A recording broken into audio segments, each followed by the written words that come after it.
Hello guys, je suis la sœur Belinda Matouba, alias Yaya, et je rends grâce à Dieu pour vos vies. Bienvenue dans cette capsule Eden. Pour les 2 minutes qui vont suivre, je nous propose de faire un tour à l'œuvre de la croix.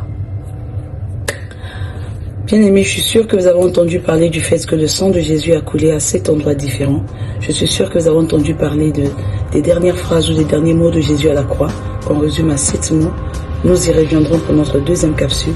Mais pour cette capsule, je nous propose d'étudier le silence de Jésus à la croix. Et oui, tous les mots, toutes les phrases que Jésus a prononcées à la croix, les commentateurs de la Bible s'accordent à dire qu'il a parlé en tout pendant 59 secondes. Ok, on va se dire 1 minute. 1 minute sachant qu'il est monté à la croix du Calvaire à 3 heures et qu'il est mort à 9 heures. Ça veut dire qu'il y a passé 6 heures de temps.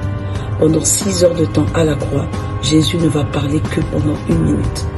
Qu'a-t-il fait pendant 5 heures et 59 minutes? Il a gardé le silence. Il n'a rien dit.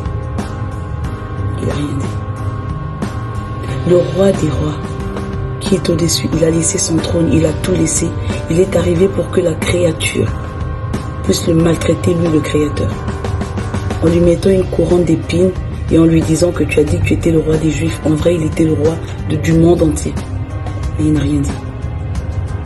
Il a dit j'ai soif, on lui a donné du vinaigre. Il n'a rien dit. Lorsqu'il nous dit aimez vos ennemis, faites du bien à ceux qui vous maltraitent, c'est sa façon de dire apprenez à vous taire même quand vous avez raison. Le silence de Jésus à la croix est un message qui a parlé plus fort que tous ses enseignements sur la terre. Parce que la mort de Jésus a beaucoup plus parlé que ses enseignements, que sa vie sur la terre. Que son ministère, il a fait 3 ans de ministère, mais les écrits, les choses qui ont été dites par rapport à sa mort et à sa résurrection sont nombreuses, plus que ce qu'il n'avait enseigné de son vivant. Alors je nous encourage à observer le silence de Jésus sur la croix, dans cette situation, pour cette chose, pour ce problème que tu traverses, et si tu optais juste pour le silence de Jésus à la croix. Le silence de Jésus à la croix, ce silence où tu dis Père, je te remets cette situation entre tes mains. Je sais que j'ai raison, ce que je traverse n'est pas normal, mais je vais décider de ne pas me plaindre. C'était douloureux. C'était douloureux ce qu'il a vécu à un moment donné, il a craqué, il a dit à son père, Père, s'il est possible que tu éloignes cette coupe, éloigne-la. Il a dit avant de monter à la croix, mais une fois qu'il était monté, il a assumé jusqu'au bout. Pense-y 2 minutes, il était le roi des rois.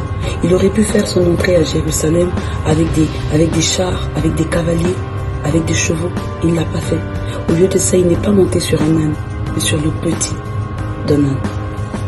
Il a voulu nous apprendre l'humilité. Il a voulu nous apprendre qu'il fallait d'abord se rabaisser afin d'être élevé. Il a voulu nous apprendre qu'il fallait d'abord se taire pour que le vrai avocat, le seul et l'unique, prenne notre part. Et je sais qu'il va le faire pour toi au nom de Jésus.